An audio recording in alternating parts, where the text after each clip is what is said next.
नमस्कार साथियों।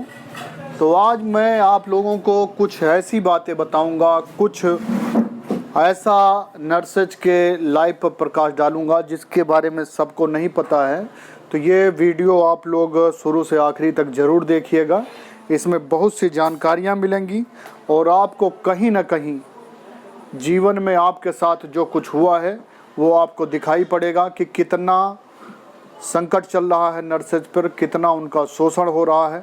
तो यूपी को गंभीर महामारी से लड़ना है तो नर्सों की संख्या बढ़ाई जाए और भरे जाएं वर्षों से खाली पड़े पद।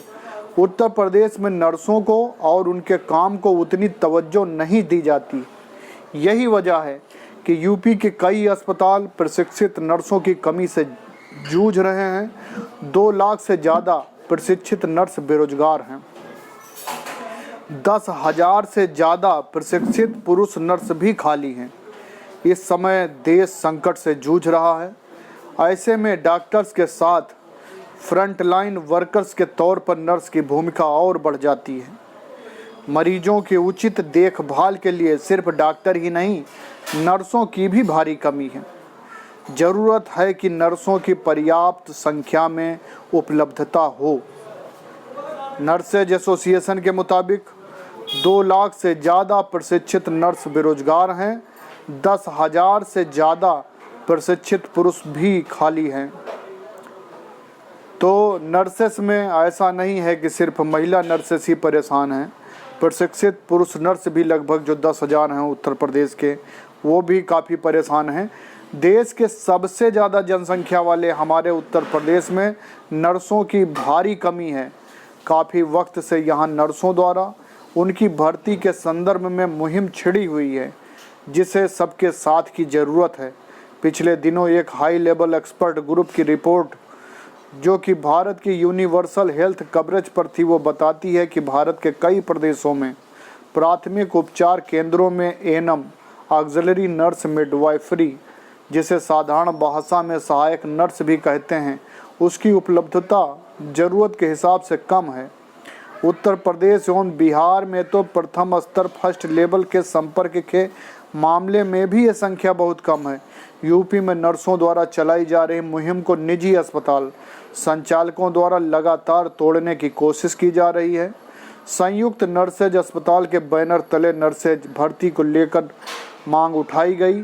नर्सों को डिवाइड एंड रूल व अलग अलग संगठन बन गए, जिसके चलते आंदोलन बिखरता और टूटता रहा। उनकी भर्ती का संकट और गहराता रहा। नर्सों की मांग को गंभीरता से नहीं ले रही सरकार। यूपी में पिछली कई सरकारों ने नर्सों की मांगों को गंभीरता से नहीं लिया। इसका कारण ये भी माना जाता है कि नर्सेज का संगठन से ना जुड़ना, दूसरे संगठनों के पीछे भागना, सबने इनका लाभ उठाया पर इनकी मांग नहीं रखी। इसके पीछे उनकी सामाजिक पृष्ठभूमि भी है। एक बड़ा कारण ये भी समझा जाता है कि नर्सों के हित को समाज या सरकार के हित के तौर पर नहीं देखा जाता, इसलिए भी उनकी मांग को गंभीरता से नहीं देखते हैं। कई बार जब वो संगठित होने की कोशिश करते हैं तो कई तरह की मुसीबतों का सामना भी करना पड़ता है। इसमें से ज़्यादातर लोग नर्सों की आवाज़ इसलिए भी नहीं सुनी जाती क्योंकि असल में समाज में देखभाल के कार्य को ही हीन दृष्टि से देखा जाता है। ये हमारे समाज की तुच्छ मानसिकता का द्योतक है। नर्स के काम की विशेषज्ञता को कम करके आंकना समाज को गर्त में ढकेलना है। नर्स की महत्ता के बारे में मैं आपको बताऊं, मीडिया रिपोर्ट्स के मुताबिक एएनएम की अस्थायी भर्ती कई साल से नहीं हुई है। प्रदेश में 9,000 एएनएम की भर्ती होने की खबर पिछले दिनों आई थी, लेकिन अभी नहीं पूरी हो पाई। नर्सिंग का प्रशिक्षण पाई महिलाओं के आधा दर्जन मुकदमे न्यायालय में लंबित होने के कारण पिछले कई सालों से एएनएम जीएनएम के पद खाली पड़े हुए हैं। वहीं स्टाफ नर्स के 2,000 से अधिक पद खाली हैं। अगर पूरे सूबे की बात करें, 2,000 क्या, बहुत ज़्यादा पद नर्सों के खाली पड़े हैं। अगर पूरे सूबे की बात करें और मीडिया रिपोर्ट्स की बात की जाए तो सरकारी अस्पतालों में 11,000 से ज़्यादा पद हैं, जिनमें करीब 5,000 पद भरे हैं।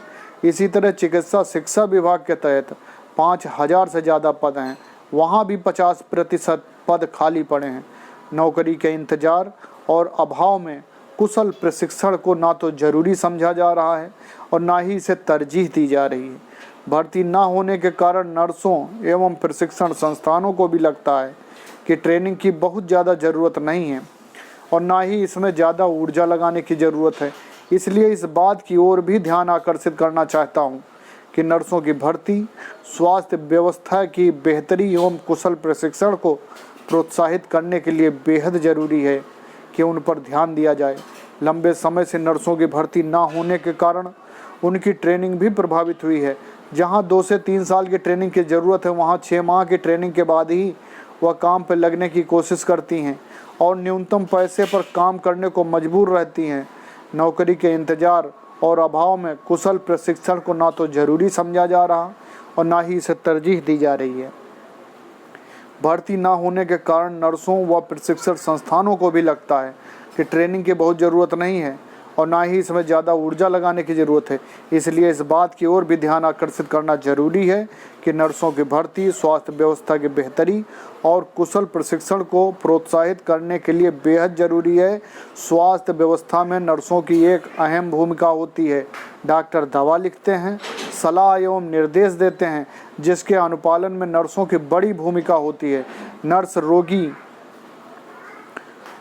की ज़रूरत के हिसाब से उनकी दिनचर्या, मरीज को कौन सी दवा कब देनी है, उनके स्वास्थ्य के लिए कब क्या ज़रूरत होती है, ये सब करने का कार्य नर्स ही करती हैं। गंभीर मरीजों के लिहाज से उनकी भूमिका और अहम हो जाती है। बिना नर्सों के गंभीर मरीजों का ठीक होना मुश्किल ही हो सकता है। नर्स के पास इलाज करने का एक कुशल प्रशिक्षण होता है।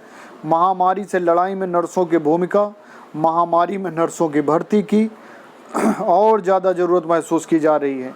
नर्सों के अभाव में स्वास्थ्य व्यवस्था सुचारू रूप से नहीं चल पा रही है।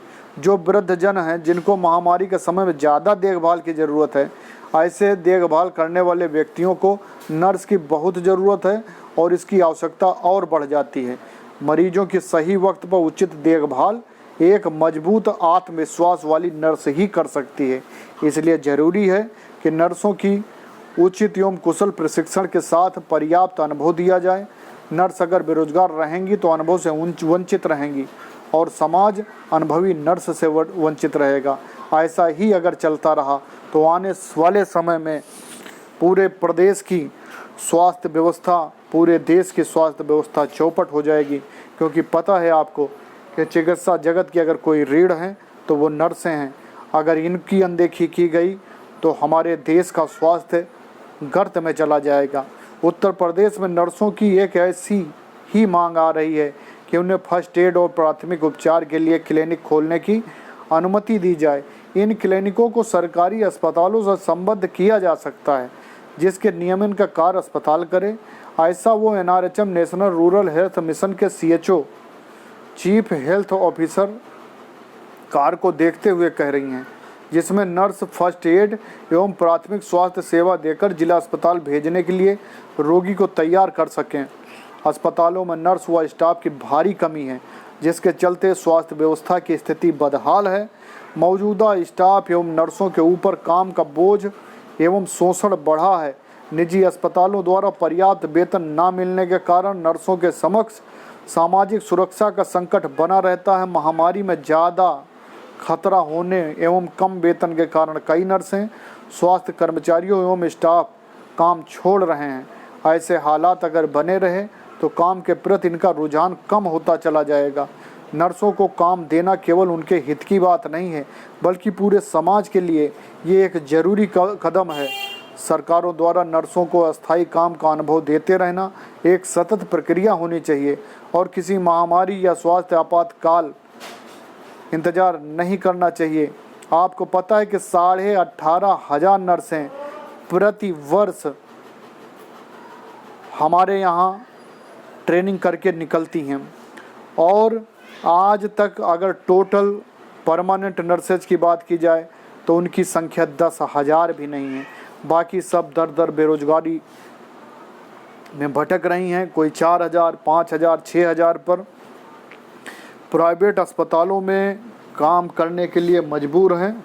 आज के दौर में जहां मजदूर मिलना तो मुश्किल है, लेकिन ट्रेंड स्टाफ नर्सें मिलना बहुत आसान हो गया है, क्योंकि लाखों ट्रेंड नर्सेस, लाखों ट्रेंड बेरोजगार नर्सेज सरकार और निजी संस्थानों की मिली भगत से तैयार हो चुकी हैं।